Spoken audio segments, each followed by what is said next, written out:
وَإِذْ قُلْنَا لِلْمَلَائِكَةِ اسْجُدُوا لِآدَمَ فَسَجَدُوا إِلَّا إِبْلِيسَ قَالَ أَأَسْجُدُ لِمَنْ خَلَقْتَ طِينًا۔ اور یاد کرو جب کہ ہم نے ملائکہ سے کہا کہ آدم کو سجدہ کرو تو سب نے سجدہ کیا مگر ابلیس نے نہ کیا۔ اس نے کہا کیا میں اس کو سجدہ کروں جسے تو نے مٹی سے بنایا ہے؟ مگر ابلیس نے نہ کیا۔ تقابل کے لیے ملاحظہ ہو، البقرہ آیات 30 تا 39، النساء آیات 117 تا 121، الاعراف آیات 11 تا 25، الحجر آیات 26 تا 42 اور ابراہیم آیت 22۔ اس سلسلہ کرام میں یہ قصہ دراصل یہ بات ذہن نشین کرانے کے لیے بیان کیا جا رہا ہے کہ اللہ کے مقابلے میں ان کافروں کا یہ تمرد اور تنبیہات سے ان کی یہ بے اعتنائی اور کجروی پر ان کا یہ اصرار ٹھیک ٹھیک اس شیطان کی پیروی ہے جو ازل سے انسان کا دشمن ہے، اور اس روش کو اختیار کر کے در حقیقت یہ لوگ اس جال میں پھنس رہے ہیں جس میں اولاد آدم کو پھانس کر تباہ کر دینے کے لیے شیطان نے آغاز تاریخ انسانی میں چیلنج کیا تھا۔ قال أرأيتك هذا الذي كرمت علي لئن أخرتني إلى يوم القيامة لأحتنكن ذريته إلا قليلا۔ پھر وہ بولا دیکھ تو صحیح کیا یہ اس قابل تھا کہ تو نے اسے مجھ پر فضیلت دی؟ اگر تو مجھے قیامت کے دن تک مہلت دے تو میں اس کی پوری نسل کی بیخ کنی کر ڈالوں، بس تھوڑے ہی لوگ مجھ سے بچ سکیں گے۔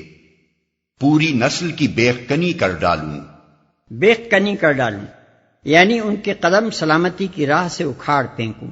احتناک کے اصل معنی کسی چیز کو جڑ سے اکھاڑ دینے کے ہیں، چونکہ انسان کا اصل مقام خلافت الہی ہے جس کا تقاضا اطاعت میں ثابت قدم رہنا ہے، اس لیے اس مقام سے اس کا ہٹ جانا بالکل ایسا ہے جیسے کسی درخت کا بیخ و بن سے اکھاڑ پھینکا جانا۔ قال اذهب فمن تبعك منهم فإن جهنم جزاؤكم جزاء موفورا۔ اللہ تعالیٰ نے فرمایا اچھا تو جا، ان میں سے جو بھی تیری پیروی کریں تجھ سمیت ان سب کے لیے جہنم ہی بھرپور جزا ہے۔ واستفزز من استطعت منهم بصوتك وأجلب عليهم بخيلك ورجلك وشاركهم في الأموال والأولاد وعدهم وما يعدهم الشيطان إلا غرورا إن عبادي ليس لك عليهم سلطان وكفى بربك وكيلا۔ تو جس جس کو اپنی دعوت سے پھسلا سکتا ہے پھسلا لے، ان پر اپنے سوار اور پیادے چڑھا لا، مال اور اولاد میں ان کے ساتھ ساجا لگا اور ان کو وعدوں کے جال میں پھانس، اور شیطان کے وعدے ایک دھوکے کے سوا اور کچھ بھی نہیں۔ یقیناً میرے بندوں پر تجھے کوئی اقتدار حاصل نہ ہوگا اور توکل کے لیے تیرا رب کافی ہے۔ پھسلا لے اصل میں لفظ استفزاز استعمال ہوا ہے جس کے معنی استخفاف کے ہیں، یعنی کسی کو ہلکا اور کمزور پا کر اسے بہا لے جانا یا اس کے قدم پھسلا دینا۔ پیادے چڑھا لا، اس فقرے میں شیطان کو اس ڈاکو سے تشبیہ دی گئی ہے جو کسی بستی پر اپنے سوار اور پیادے چڑھا لائے اور ان کو اشارہ کرتا جائے کہ ادھر لوٹو ادھر چھاپا مارو اور وہاں غارت گری کرو۔ شیطان کے سواروں اور پیادوں سے مراد وہ سب جن اور انسان ہیں جو بے شمار مختلف شکلوں اور حیثیتوں میں ابلیس کے مشن کی خدمت کر رہے ہیں۔ ساجا لگا، یہ ایک بڑا ہی معنی خیز فقرہ ہے جس میں شیطان اور اس کے پیرووں کے باہمی تعلق کی پوری تصویر کھینچ دی گئی ہے۔ جو شخص مال کمانے اور اس کو خرچ کرنے میں شیطان کے اشاروں پر چلتا ہے اس کے ساتھ گویا شیطان مفت کا شریک بنا ہوا ہے، محنت میں اس کا کوئی حصہ نہیں، جرم اور گناہ اور غلط کاری کے برے نتائج میں وہ حصے دار نہیں، مگر اس کے اشاروں پر یہ بے وقوف اس طرح چل رہا ہے جیسے اس کے کاروبار میں وہ برابر کا شریک بلکہ شریک غالب ہے۔ اسی طرح اولاد تو آدمی کی اپنی ہوتی ہے اور اسے پالنے پوسنے میں سارے پاپڑ آدمی خود بیلتا ہے، مگر شیطان کے اشاروں پر وہ اس اولاد کو گمراہی اور بد اخلاقی کی تربیت اس طرح دیتا ہے گویا اس اولاد کا تنہا وہی باپ نہیں ہے بلکہ شیطان بھی باپ ہونے میں اس کا شریک ہے۔ وعدوں کے جال میں پھانس، یعنی ان کو غلط امیدیں دلا، ان کو جھوٹی توقعات کے چکر میں ڈال، ان کو سبز باغ دکھا۔ تجھے کوئی اقتدار حاصل نہ ہوگا۔ اس کے دو مطلب ہیں اور دونوں اپنی اپنی جگہ صحیح ہیں۔ ایک یہ کہ میرے بندوں یعنی انسانوں پر تجھے یہ اقتدار حاصل نہ ہوگا کہ تو انہیں زبردستی اپنی راہ پر کھینچ لے جائے۔ تو فقط بہکانے اور پھسلانے اور غلط مشورے دینے اور جھوٹے وعدے کرنے کا مجاز کیا جاتا ہے، مگر تیری بات کو قبول کرنا یا نہ کرنا ان بندوں کا اپنا کام ہوگا۔ تیرا ایسا تسلط ان پر نہ ہوگا کہ وہ تیری راہ پر جانا چاہیں یا نہ چاہیں، بہرحال تو ہاتھ پکڑ کر ان کو گھسیٹ لے جائے۔ دوسرا مطلب یہ ہے کہ میرے خاص بندوں یعنی صالحین پر تیرا بس نہ چلے گا۔ کمزور اور ضعیف الارادہ لوگ تو ضرور تیرے وعدوں سے دھوکہ کھائیں گے، مگر جو لوگ میری بندگی پر ثابت قدم ہوں گے وہ تیرے قابو میں نہ آ سکیں گے۔ تیرا رب کافی ہے، یعنی جو لوگ اللہ پر اعتماد کریں اور جن کا بھروسہ اسی کی رہنمائی اور توفیق اور مدد پر ہو، ان کا بھروسہ ہرگز غلط ثابت نہ ہوگا۔ انہیں کسی اور سہارے کی ضرورت نہ ہوگی، اللہ ان کی ہدایت کے لیے بھی کافی ہوگا اور ان کی دستگیری و اعانت کے لیے بھی۔ البتہ جن کا بھروسہ اپنی طاقت پر ہو یا اللہ کے سوا کسی اور پر ہو، وہ اس آزمائش سے بخیریت نہ گزر سکیں گے۔ ربكم الذي يزجي لكم الفلك في البحر لتبتغوا من فضله إنه كان بكم رحيما۔ تمہارا حقیقی رب تو وہ ہے جو سمندر میں تمہاری کشتی چلاتا ہے تاکہ تم اس کا فضل تلاش کرو۔ حقیقت یہ ہے کہ وہ تمہارے حال پر نہایت مہربان ہے، تمہاری کشتی چلاتا ہے۔ اوپر کے سلسلہ بیان سے اس کا تعلق سمجھنے کے لیے اس رکوع کے ابتدائی مضمون پر پھر ایک نگاہ ڈال لی جائے۔ اس میں یہ بتایا گیا ہے کہ ابلیس اول روز آفرینش سے اولاد آدم کے پیچھے پڑا ہوا ہے تاکہ اس کو آرزوؤں اور تمناؤں اور جھوٹے وعدوں کے دام میں پھانس کر راہ راست سے ہٹا لے جائے اور یہ ثابت کر دے کہ وہ اس بزرگی کا مستحق نہیں ہے جو اسے خدا نے عطا کی ہے۔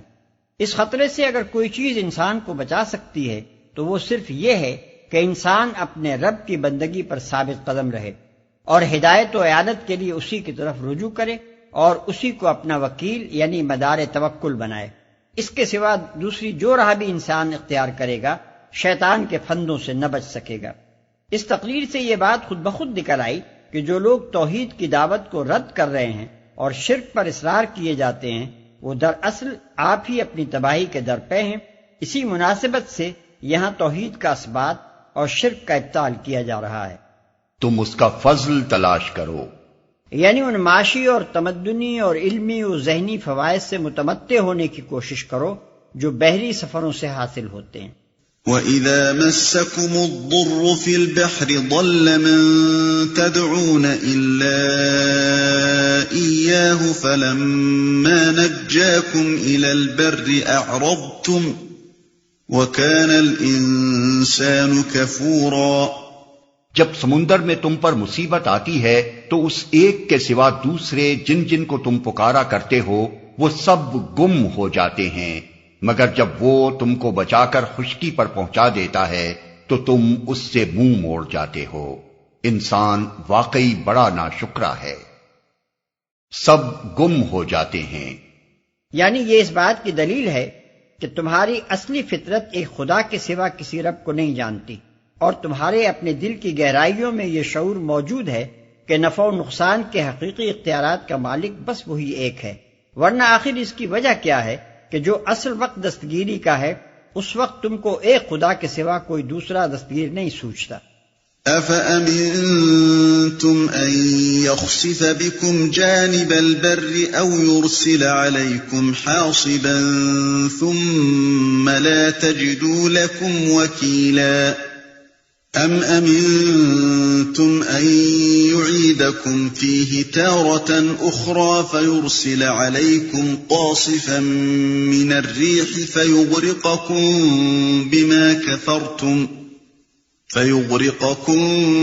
بِمَا كَفَرْتُمْ ثُمَّ لَا تَجِدُوا لَكُمْ عَلَيْنَا بِهِ تَبِيعًا۔ اچھا تو کیا تم اس بات سے بالکل بے خوف ہو کہ خدا کبھی خشکی پر ہی تم کو زمین میں دھسا دے یا تم پر پتھراؤ کرنے والی آندھی بھیج دے اور تم اس سے بچانے والا کوئی حمایتی نہ پاؤ؟ اور کیا تمہیں اس کا کوئی اندیشہ نہیں کہ خدا پھر کسی وقت سمندر میں تم کو لے جائے اور تمہاری ناشکری کے بدلے تم پر سخت طوفانی ہوا بھیج کر تمہیں غرق کر دے اور تم کو ایسا کوئی نہ ملے جو اس سے تمہارے اس انجام کی پوچھ گچھ کر سکے؟ وَلَقَدْ كَرَّمْنَا بَنِي آدَمَ وَحَمَلْنَاهُمْ فِي الْبَرِّ وَالْبَحْرِ وَرَزَقْنَاهُمْ مِنَ الطَّيِّبَاتِ وَفَضَّلْنَاهُمْ عَلَى كَثِيرٍ مِّمَّنْ خَلَقْنَا تَفْضِيلًا۔ یہ تو ہماری عنایت ہے کہ ہم نے بنی آدم کو بزرگی دی اور انہیں خشکی و تری میں سواریاں عطا کی اور ان کو پاکیزہ چیزوں سے رزق دیا اور اپنی بہت سی مخلوقات پر نمایاں فوقیت بخشی۔ یعنی یہ ایک بالکل کھلی ہوئی حقیقت ہے کہ نوع انسانی کو زمین اور اس کی اشیاء پر یہ اقتدار کسی جن یا فرشتے یا سیارے نے نہیں عطا کیا ہے، نہ کسی ولی یا نبی نے اپنی نوع کو یہ اقتدار دلوایا ہے۔ یقیناً یہ اللہ ہی کی بخشش اور اس کا کرم ہے، پھر اس سے بڑھ کر حماقت اور جہالت کیا ہو سکتی ہے کہ انسان اس مرتبے پر فائز ہو کر اللہ کے بجائے اس کی مخلوق کے آگے جھکے۔